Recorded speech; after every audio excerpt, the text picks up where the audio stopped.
Olá, pessoal, tudo bem? Thiago da Capitalismo falando. Hoje vamos conversar um pouquinho sobre os dividendos daquela ação que para a gente é a melhor small cap da Bolsa Brasileira. Deixo antes, claro, o convite para quem não é inscrito se inscrever no canal e para quem gostar do vídeo, dá um like, compartilhar e não esqueçam de deixar aqui nos comentários aquelas ações que vocês queiram que nós comentemos nos próximos vídeos. Hoje vamos fazer uma revisão então da Ferbasa, pessoal, e antes de falar um pouco sobre a questão dos dividendos, dos resultados da empresa e das perspectivas, eu quero comentar um pouco de uma questão que para mim é bastante importante, né? Porque a gente percebe que muitos investidores e mesmo quem é profissional do mercado, às vezes tem receio de falar em relação à questão de perdas, né? E é uma questão assim que eu nunca tive o menor problema, né? E na vida fora do mercado financeiro, às vezes é difícil para a pessoa, né? Para a pessoa humana, como diz o outro, falar sobre perdas, sobre prejuízos, mesmo que momentâneos, porque em qualquer coisa nessa vida a gente vai tomar prejuízo, né? Mesmo que momentâneo, né? Isso vai acontecer e que para a gente é super normal falar sobre isso, né? E esses dias eu li um comentário aqui que alguém perguntou: poxa, mas vocês não estão mais falando da Ferbasa porque a ação caiu, então quer dizer que agora não é melhor e tudo mais. Na verdade é o contrário, né, pessoal? A gente fala sobre várias empresas aqui que nós recomendamos ou não, recomendações que deram certo ou não, isso é uma questão que faz parte, né? E, na verdade, isso aqui está ligado a outra questão bastante importante, que é as pessoas fazerem avaliação das empresas ou avaliação se a ação é boa ou não, por causa da volatilidade, né? A ação subiu, a empresa é boa, a ação caiu, a empresa é ruim, quando na verdade isso não existe, né? Eu não gosto de chamar ninguém de sardinha, né? Até porque não é todo mundo que tem o conhecimento que a gente tem, a visão de mercado que nós temos, mas é uma sardinhagem pura, né? Achar que porque a ação subiu, aquela ali é a melhor empresa do mundo, ou porque a ação caiu, aquela ali é a pior de todas. E não existe, tá, pessoal? Eu gosto sempre de comentar sobre isso. Só existe uma forma de vocês montarem uma carteira de ações e não ter um ativo da carteira de vocês que vai cair 40%, 50%, ou que vai ficar 3, 4 anos parado, por melhor que seja a empresa. Só existe uma forma de não passar por isso, que é não comprar ações. A partir do momento que vocês compraram ações, isso vai acontecer, né? Eu desafio qualquer pessoa a olhar em qualquer bolsa do mundo inteiro uma ação que tem mais de 10 anos de mercado e que isso já não aconteceu. Pode pegar no Brasil, nos Estados Unidos, em qualquer lugar, e isso vai acontecer. E não é uma questão de ser bom ou ruim, isso faz parte, né? Então é importante que o investidor ele não tenha receio, ele não tenha medo de falar em perdas, em falar das ações que caíram, até porque muitas vezes é uma oportunidade, como é o caso aqui da própria Ferbasa. E como eu falo sempre, né, pessoal, mais importante do que ganhar uma partida é ter consistência para ganhar o campeonato. Então vai acontecer de ativos caírem, outros subirem, cada ação, cada empresa tem um papel na carteira, né? A Ferbasa, por exemplo, cai 30% esse ano. Dentro do meu portfólio ali tem 5% da carteira. Como é que está a carteira esse ano? Subindo 30%.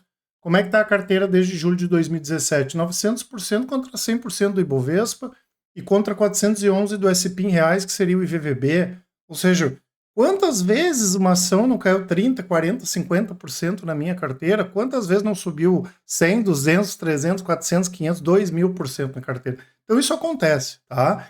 Eu queria fazer esse adendo porque eu acho essa questão muito importante, né? É importante que o investidor ele separe as coisas, ele veja a ação e veja a empresa que tem por trás daquela ação. Claro que muitas vezes uma ação está caindo porque a empresa piora e muitas vezes ela perde os fundamentos de forma quase que irrecuperável. Nesses casos, mesmo o prejuízo é bom vender. Mas é bom a gente não ficar fazendo essa correlação de curto prazo, não, tá? Sobre a Ferbasa em si, pessoal, a Ferbasa é uma empresa que uma das principais questões que a gente colocou é ela 4 anos seguidos como a melhor small cap da bolsa, até para sempre pegar um ativo e poder falar aqui com vocês, já que a gente recomenda várias outras empresas, né? É a questão, primeiro, do potencial de crescimento da Ferbasa. Não tanto pela questão de aumento de produção, porque nem é o grande atrativo da empresa, mas porque quando a gente olha onde o mundo vai crescer nos próximos 15, 20 anos, nós temos a classe média de China e a classe média de Índia, e depois Estados Unidos.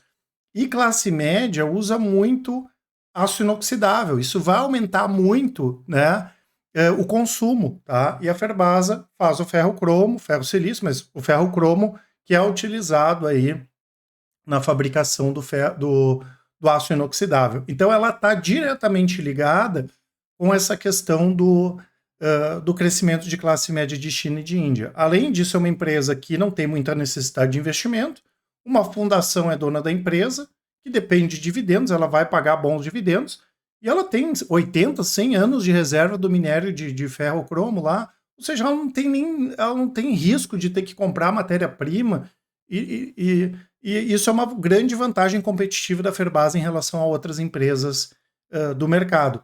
E basicamente ela vem crescendo em termos de receita, e não muito pela essa questão que eu comentei de aumento de produção, mas por causa do aumento do preço do ferro-cromo, assim como em função do dólar, né, pessoal? Já que 100% da receita dela é dolarizada. Não que ela venda 100% para fora do Brasil, não, ela vende bastante no Brasil, mas a receita dela, né, o que baliza a receita dela, ferro-cromo, ferro-silício, é 100% dolarizado. A Ferbasa já conseguiu adequar bem a questão de energia, que é uma das principais questões que tem para essas empresas de ferro-cromo e ferro-silício. Né? É uma empresa boa de governança, apesar dessa questão da fundação, que é dona da empresa, e não tem tag along, essas coisas, mas é uma empresa super transparente, super tranquila nesse sentido. A gente acompanha aí desde 2016, 2017 a empresa, e a nossa expectativa do ferro-cromo é que tenha, né, uma tendência altista, como nós tivemos nos últimos 20, 30 anos no minério de ferro. Né? Já que o minério de ferro acabou se beneficiando do crescimento, principalmente da China, e quando a gente fala de obras de infraestrutura, isso não vai se repetir, e commodities aqui como o ferro-cromo acabam se beneficiando bem mais, né? E tem essa questão que eu falei, a empresa é redondinha, né, e não tem muita necessidade de investimento e vai acabar também pagando bons dividendos.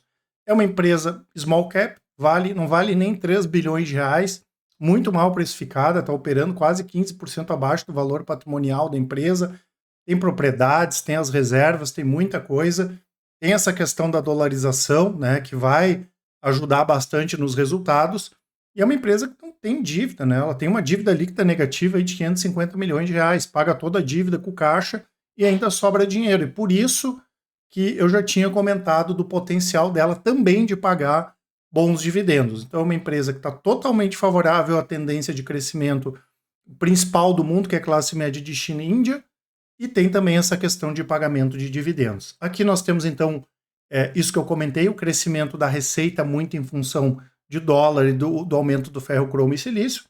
Temos aqui a variação do lucro, né, pessoal? A gente não pode esquecer que é uma empresa cíclica, mas os próximos 10, 15, 20 anos vão estar muito mais favoráveis do que os últimos 15, 20 anos em relação a essa questão de estar na mão certa aí da tendência. E aqui a questão do yield, né? Para vocês terem uma ideia, ela anunciou recentemente 2 pagamentos de dividendos, de proventos, né? Juros sobre capital próprio e dividendos, um no dia 28 do 11, outro no dia 10 do 12, e como a ação caiu mesmo com a empresa não piorando, né?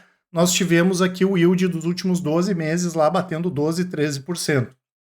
Então é uma ótima empresa, né? Esses dias eu fiz um outro vídeo falando sobre essa questão, né, que a gente não pode ter medo de comprar empresa barata, né, a gente tem que aproveitar isso.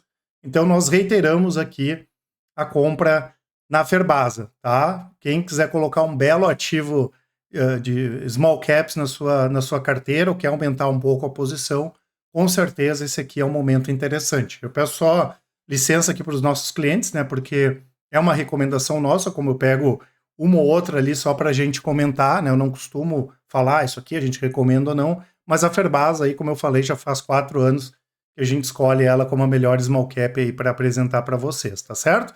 Lembrando que eu vou deixar aqui na descrição do vídeo, né, pessoal, o nosso site, sempre tem uma promoção lá para quem quiser aproveitar, tem aqui as assinaturas da Casa de Análise, a Research da Capitalizo, a consultoria para quem tem valores acima de 300 mil reais, e o nosso contato, né, pessoal? Qualquer dúvida, mandem um WhatsApp para a gente ali, um áudio, uma mensagem que com certeza o pessoal do atendimento vai auxiliar a todos. Grande abraço e ótimos investimentos. Até mais.